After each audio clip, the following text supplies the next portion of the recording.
Hello, and welcome to The Bard's Truth with your host, The Green Bard. Hey, I'd really appreciate it if you could give me a subscribe and a like. It really would help out the channel if you like this content.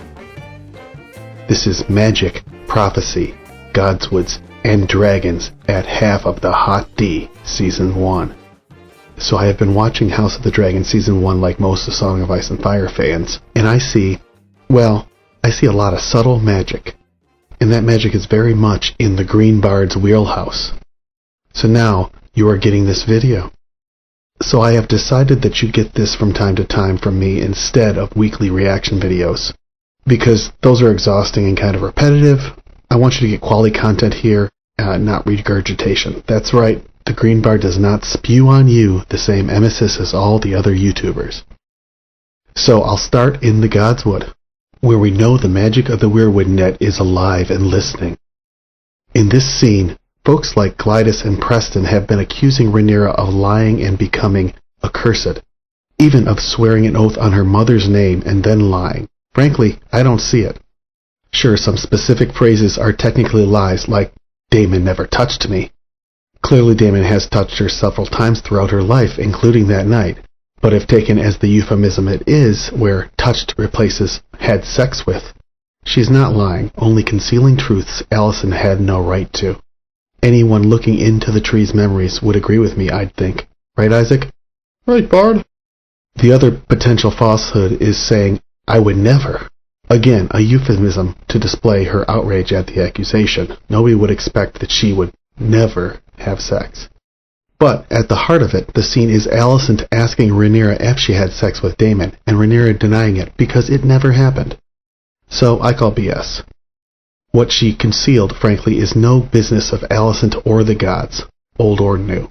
No, the wrath of the old gods is not coming down on Rhaenyra because her denial was truth, even if she did the same with Sir Criston instead. Any consequences she has coming are mundane, in my opinion. By the way, I must say that the writers of the show have taken the innuendo of the book and done a wonderful job with Criston and Rhaenyra's relationship. Okay, now I want to introduce anyone new to my channel to my Direwolf and Dragonbond themes, honed through extensive study of the books. Here we'll naturally focus on the Dragonbond themes. 1. Mirroring mood/feelings. Independence. 2. Protecting, shadowing, savagery, fearsome, sensing danger/threats. 3. Petting, touch, affection, also related, sharing senses. 4. Power/mother, related, control. And 5. Bad things/danger, when they're separate from their dragons. It appears the writers of the show have some level of understanding of the bond because I see most of these themes, at least touch, protection, mirroring, and some level of control. And I'm sure bad things are coming. Don't you worry about that. In Episode 1, the best depiction of these bond themes is the final scene with Daemon, where we get mirroring. Caraxes' rage is fed by Daemon's own rage at being exiled. Touch, which is meant to soothe but also enhances the communication through the bond. Savagery, as the outward evidence of that rage. And Daemon striving for some level of control to calm the dragon enough to be ridden safely. In Episode 4, Daemon also exercises a great degree of coordination and control, telepathic control, mind you, with this maneuver here. One simply does not control a dragon with your legs and a set of reins. You do it with the melding of the mind, human and beast, each contributing to the whole. Rhaenyra also shows similar power of coordination with this maneuver in Episode 1. Although I do criticize the showrunners for the size of Syrax, Syrax is a young dragon, who I believe was hatched from an egg by Rhaenyra, bringing to mind the Mother of Dragons theme. Syrax really shouldn't be this massive, but that is their interpretation, I guess. In Episode 2, we see the theme of protection, when Caraxes comes to Daemon's aid to threaten Otto at a pivotal moment. One could also argue that Daemon was also exercising some control to time Caraxes' entrance in the scene.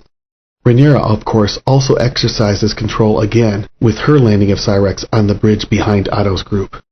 In Episode 3, Daemon's wanton indifference to most people is mirrored to Caraxes in the first battle scene, where they crush his own POW.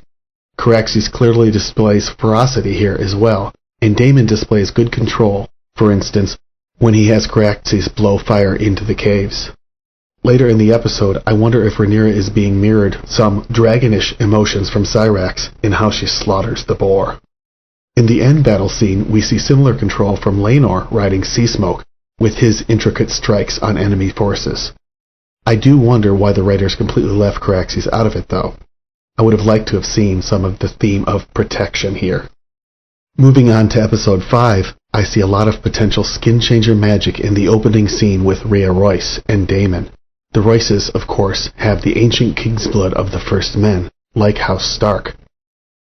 So, some of them probably have the ability to skin change beasts. Seeing the easy horsemanship of Lady Rhea, I get vibes of Lyanna Stark, who is described as half a horse, and of course was probably the Knight of the Laughing Tree. I naturally assume that the horsemanship of both women is skin-changing, not just mundane riding skill. It would also be ironic to show how Daemon, in his dismissal of her as a partner, may be making a huge error if he wants to have very talented offspring. That's a big miss. His descendant Rhaegar was more thoughtful about his intentions for Lyanna Stark, and the result is the extremely magically talented Jon Snow. In the scene where Daemon confronts Rhea, I imagine that his actions, placing hands upon her horse, touch, interferes with her bond to the animal, enabling her sudden movement to spook the confused horse, causing the fall. The truth is, though, that she caused the fall with her sudden movement, not her husband. Daemon wasn't liable for the accident, really. That is, until he picked up the rock. I don't think the showrunners really needed the rock scene directly intimating that he straight up murdered his wife, though. The fact of him scaring her enough to fall off her horse and contemplating more injury to her was enough for the audience and the realm to suspect him without it being so overt. I also believe that dragons communicate to each other telepathically, like the direwolves in the main series books. I think we see a bit of this in the coordination between Sea Smoke and Syrax as they fly from Driftmark to King's Landing for the wedding. I think that we also see the joy and peace of Rhaenyra and Laenor in their decision to move forward with their arranged marriage in the way that suits both of them and their duty to the realm. Sadly, this is the writing of George R.R. Martin, so that peace is short-lived. Still, I think this was well done by the writers.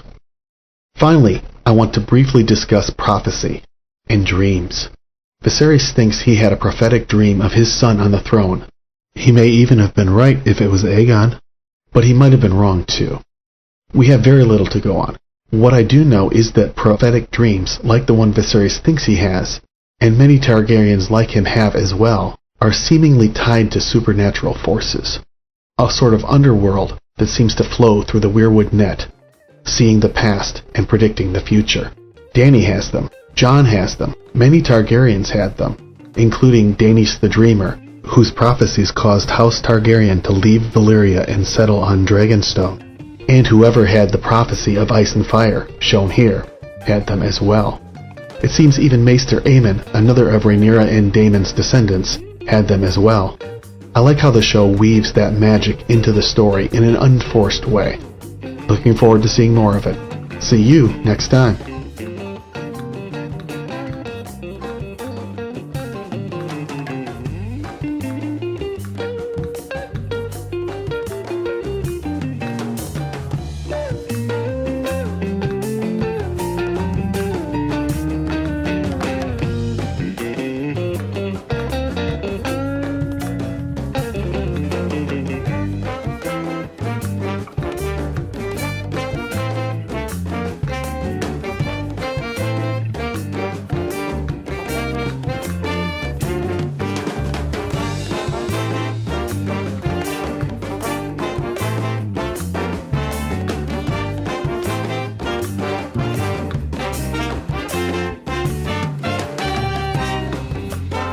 Thanks to all the terrific artists who let me use their work on this YouTube video. Thanks especially to those in my family who helped in this series so far. If you enjoy this content, you can also consider supporting us on Patreon.